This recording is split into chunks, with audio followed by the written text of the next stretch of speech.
فرقة وايها عصب الصومالية ليست كأي فرقة غنائية أخرى، فهي تبكي بلدها المنكوب وتحن إلى السلام المفقود بعد أن عجزت المفاوضات والوساطات وقبلهما الأسلحة عن فرض النظام.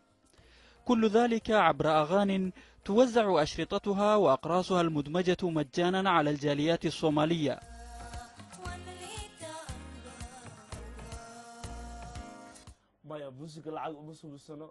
أغانينا ليست للبيع، لأننا نغني كي يصبح الصومال مكانا آمنا، ولو فعلنا ذلك من أجل النقود لما وجدنا آذانا صاغية. فلس نجمة لامعة في 17 من عمرها، وهو نفس عمر الفوضى الذي يعيشه الصومال منذ الإتاحة بنظام الرئيس السابق محمد سياد بري عام 91. بعد أن قدمت كلاجئة إلى نيروبي بدأت تغني، إلا أن التحديات والظروف فرض عليها نمطا معينا من الحياة، فالمجتمع الصومالي المحافظ بطبيعته يجد صعوبة في تقبل امرأة مغنية، وهو ما جعل فلس تعيش حياتين، إحداهما مغنية وراقصة وأخرى كمتحجبة.